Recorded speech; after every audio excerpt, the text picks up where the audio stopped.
उस दिन मैं त्रिवेणी संगम के समीप पहुंचा। यमुना नदी की श्यामल धारा में तैरने वाले बड़े बड़े कछुए नावों पर से यात्रियों द्वारा फेंकी जाने वाली कीलों को निगलते जलधारा के नीचे मोतियों जैसे बुलबुलों में अदृश्य होने लगते। कितने युगों से ये कूर्म यमुना की जलधारा में विहार कर रहे हैं ज्ञात नहीं, पर इसी के कारण यमुना माई का नाम कूर्म वाहिनी पड़ गया है। सफ़ेद भंवरों वाली गंगा की धारा नील सवंती रमणीमणि का आलिंगन करने वाले प्रदेश पर नाव पहुंची। मैं एक अच्छा तैराक हूं। नाव जब यमुना की कृष्णा धारा पर सरकती जा रही थी, तभी हठात मैं प्रवाह में कूदकर उसकी गहराई में पहुंचा। नीलमणि में कांति वाले स्वच्छ गगनांशु जाल में मैं पैर पटकने लगा। मंदगजयान कच्छ मुझे देख इधर उधर हो गए।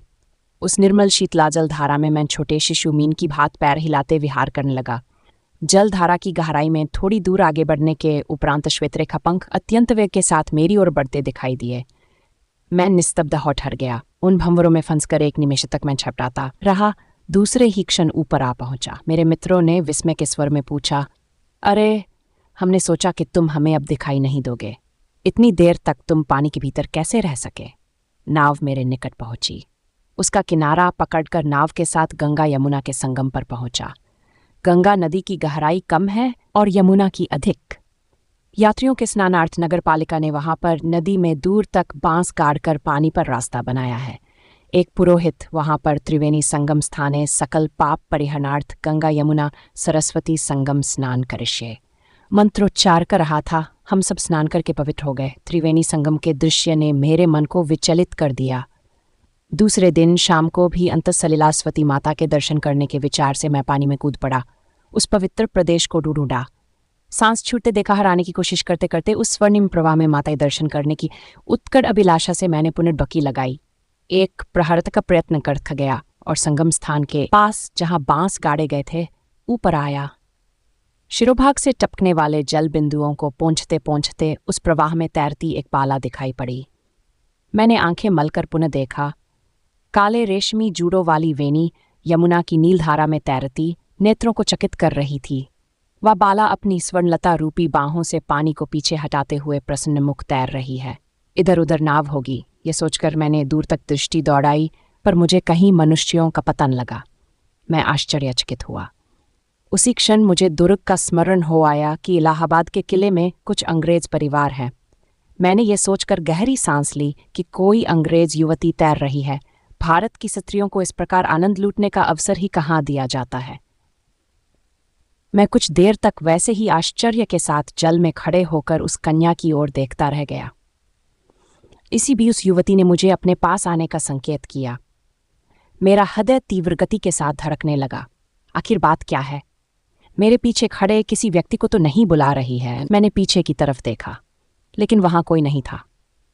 पुनः मैंने उसकी ओर देखा। इस बार उसने स्पष्ट रूप से मेरी ओर हाथ हिलाया। उस सायंकाल की शीतल धारा पर सूर्य भगवान की स्वर्णिम किरणें उस बाला की बाहों की कांति के समक्ष पीली दिख रही थी।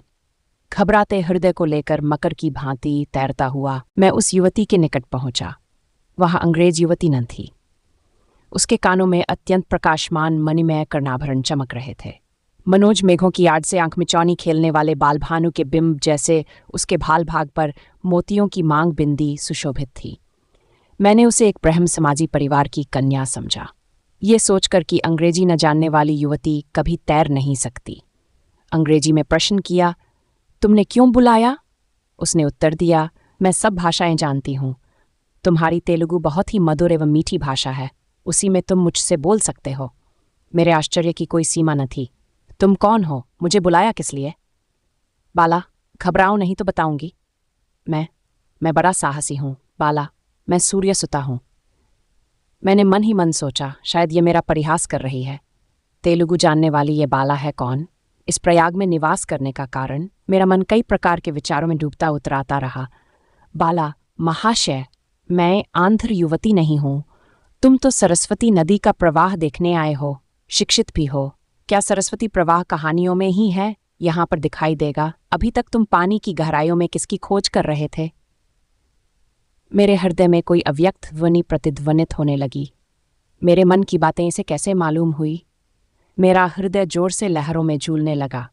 मैंने उद्विग्न होकर पूछा, तुम्हारी बातें मेरी समझ में नहीं आई। मैं सूर्य भगवान की पुत्री हूँ। यमुना मेरी बहन है। मैं रंगीन बाला हूँ। कभी कभी मैं बहन की तरंगों पर खेला करती हूँ। तुम वास्तव में अंतर्वाहिनी सरस्वती को देखना चाहते हो तो मेरे साथ चलो। ये कहकर वह पानी में डूब गई। मेरा हाथ पकड़कर अपने साथ खींचती हुई पानी की गहराइयों में पहुंची। उसके कोमल कर स्पर्श मात्र से मेरे शरीर में बिजली दौड़ने लगी। उसके कर स्पर्श ने मुझे परवश कर दिया। उससे आकर्षित होकर मैं उसके साथ तैरते हुए जल के भीतर चला गया। हम दोनों तैरते हुए कितनी गहराइयों में पहुंचे थोड़ा स्मरण नहीं। थोड़ी देर के बाद बाहर आकर पृथ्वी पर खड़ी हो गई। मैं भी उसके पार्श्व में खड़ा हो गया। उसने मेरे सर्वस्व को लूटकर मुस्कुराते हुए मेरे भाल को चूम लिया। अंगुलियों से मेरा चिबुक ऊपर उठाकर खिलखिलाकर हंस पड़ी और कहा, हे रस पिपासी, तुम्हारे हृदय में सरस्वती की धारा के दर्शन करने की दिव्याकांक्षा है ना? मैं सूर्य सुता हूँ। चंद्र सूर्यमंडल मध्यस्थ शीतलधारा में सर्वरसात्मक सूर्य भगवान अधिवास करते रहते हैं। उनसे मेरा और मेरी यमुना का उद्भव हुआ है। गंगा तो सूर्य की सहोदरी है। सरस्वती तो पवित्रात्मा सूर्य तनिया है। गंगा, यमुना और सरस्वती का संगम काव्य, चित्र और गान का संगम ही है। इस त्रिवेणी संगम के रहस्य को जानने के जिज्ञासु तुझमें मेरा मन मगन हुआ है, इसलिए मैं तुम्हारे समक्ष प्रत्यक्ष हो गई हूं। मुझे यह सब विचित्र सा मालूम हुआ। उस बाला का इन दिनों प्रत्यक्ष होना कैसे संभव है? संभव है, ये तो कहानियों की बात है। स्वामी, संकोच क्यों कर रहे हो?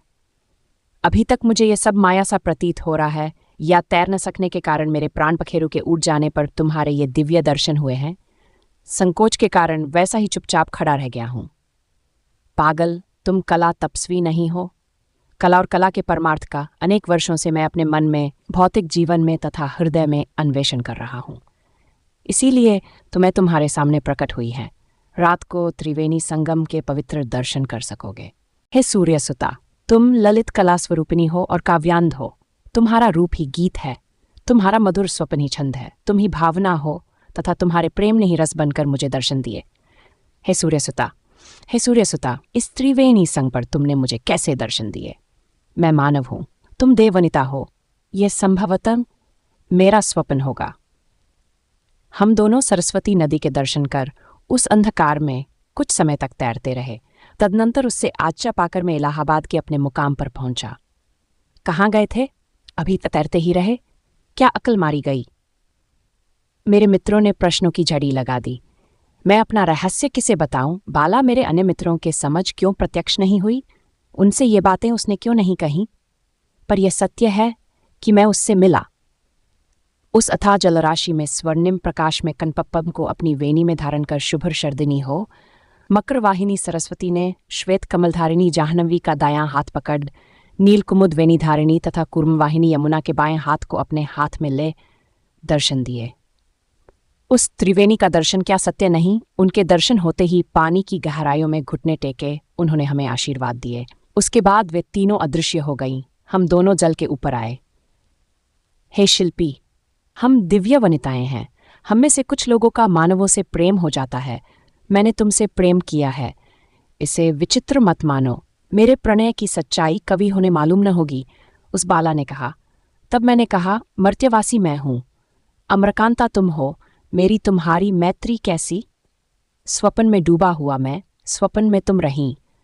मेरा तुम्हारा प्रणय कैसा? देह बंधन से जकड़ा हुआ मैं, देहातीत बनकर तुम रहीं। मेरा तुम्हारा आलिंगन कैसा?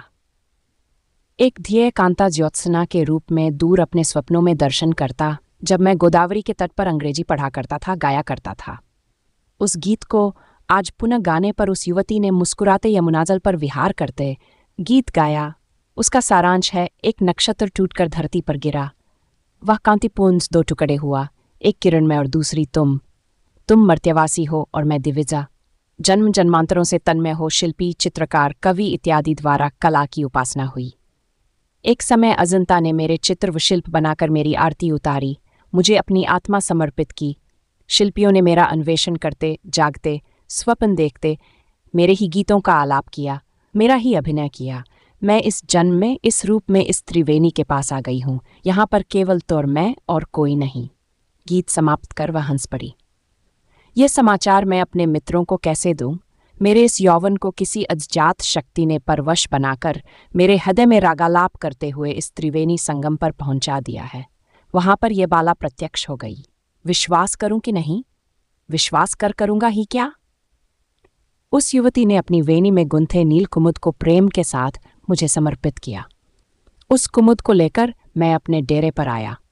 मेरे मित्रों ने पूछा, अरे ऐसा सुंदर नील कुमुद आंध्र भर में नहीं है, कहाँ से लाए हो? पुष्प तो आंध्र में नहीं है और न वह बाला। उस रात्रि को जब हम दोनों अलग हुए, उस युवती ने मुझे अपने हृदय से लगाकर मेरे नेत्रों के बीच एक चुंबन किया और पानी में कूद पड़ी। दूसरे दिन शाम को मैं अकेला ही रह गया। उसके दर्शन नहीं हुए। सूर्यसुता, सूर्यसुता कई बार पुकारा मैंने। कोई अव्यक्त वेदना। मैं शायद मूर्छित हो गया। मेरे मित्र मुझे ढूंढते आए। मुझे होश में लाने का उन्होंने प्रयत्न किया। आखिर एक तांगे में मुझे अपने मुकाम पर ले गए। डॉक्टर भी असफल रहे। सवेरे मैं जाग पड़ा। कमजोरी नहीं, ज्वर भी नहीं। एक मित्र ने कुमुद को दिखाते हुए पूछा, अरे तुमने इसे कहाँ पाया? इसकी पाखुरियां अभी तक वैसी ही हैं। मेरा हृदय वेग से धड़कने लगा। मैंने अपने मित्रों को 1 मास तक प्रयाग में रोके रखा, पर उस युवती के दर्शन नहीं हुए। त्रिवेणी में तैरता रहता था। उन दिनों घंटों तक तैरने वाला मैं आज 1 मिनट भी पानी में रह नहीं पाता हूं। हम सब धूमधाम से अपने गांव पहुंचे। लोग कहते हैं मैं कमजोर हो गया हूं। मेरी आंखें धंस गई हैं और मेरे अधरों की हंसी चली गई है। मेरा प्रणय वह दैहिक नहीं। क्या मैंने कभी वासना की तृप्ति की आकांक्षा व्यक्त की? वह परमसुंदरी बचपन से स्वप्न में दूर से मेरे सामने दिखाई देने वाली ज्योत्सना रानी है। त्रिवेणी संगम पर अपने दिव्य सौंदर्य रूप को लेकर प्रत्यक्ष हुई और अदृश्य हो गई। उस बाला की भौतिक देह की कामना मैं कैसे करूं? यदि उस युवती को असत्य मानें तो उससे प्रदत्त ये नील कुमुद बिना मुरझाए, परिमल को बिना खोए कैसे रह गया? तीर्थयात्रा करने वाले मेरे सामने यह परम रहस्य क्यों प्रकट हुआ? ये वेदनामय जीवन अंततः क्या है? हाँ, ठीक ही तो है। बचपन से ही मैंने ज्योत्सना बालिका से प्रेम किया है। उस पर कई गीत रचे हैं। वह मेरे हृदय में सौंदर्य की परम उपलब्धि है। मैं अपने समक्ष जिन युवतियों को देखता हूँ, उनमें से साधारण श्रेणी की हैं और कुछ विशेष श्रेणी की। क्या मनुष्य अपने जीवन में केवल दैहिक सौंदर्य ही चाहता है? मनुष्य अपने आशय को साकार रूप देना चाहता है, लेकिन किसी एक दिव्य मुहूर्त में कोई एक बाला उसे दर्शन देती है। मनुष्य के प्रेम करने से पूर्व उसके हृदय में, स्वप्नों में प्रत्यक्ष होने वाली युवती का रूप अलग है, और आज अपने सर्वस्व को अद्भुत एवं शक्तिशाली प्रेमाकर्षण से बद्ध करने वाली अलग है। मेरी स्वप्न बाला धुंधले अंधकार की आड़ में थी। आज त्रिवेणी संगम पर प्रत्यक्ष हुई वह युवती उन दिनों की पर्दे की ओट वाली नारी ही है।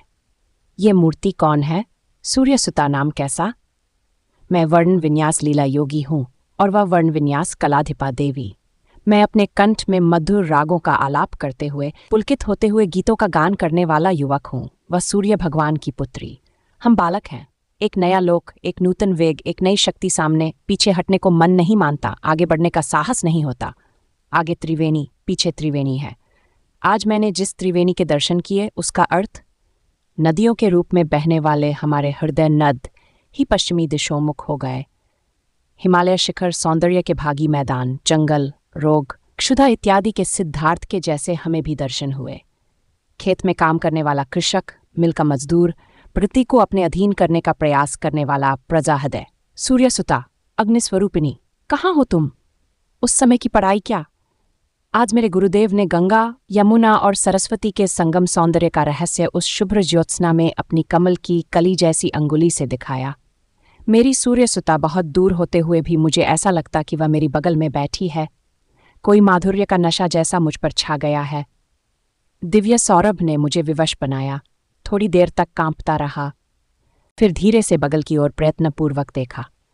मेरी बगल में सूर्यसुता मेरी ओर प्रेमपूर्ण दृष्टि से देखते हुए बैठी थी। गदगद स्वर में मैंने पूछा, तुम ही हो? कांप क्यों रहे हो स्वामी? ये प्रश्न कर उसने मेरे कंठ में अपनी ज्योत्सना की किरणों सी बाहें डाल दी। वह प्रणय है या अद्भुत सौंदर्यानुभव, अथवा सर्वमानव हृदय का परिणय? स्वामी देखो, आ गई हूं। व्याकुल क्यों होते हो? तुम देववनिता हो, मेरी पूजा स्वीकार करोगी। देवी, मेरी सहधर्मिणी बन सकती हो। अबोध वरना त्रिवेणी संगम पर मैं तुम्हें दर्शन ही क्यों देती? दर्शन देकर मेरे हृदय को फूल की भांति कुचल दिया। हे कला तपस्वी, सुनो, संकोच ने तुम्हारे हृदय में प्रवेश किया। मैं अदृश्य हो गई। विश्व कलाकार के निकलने वाले और पहुंचने वाले दोनों प्रदेश पर्दे के पीछे हैं।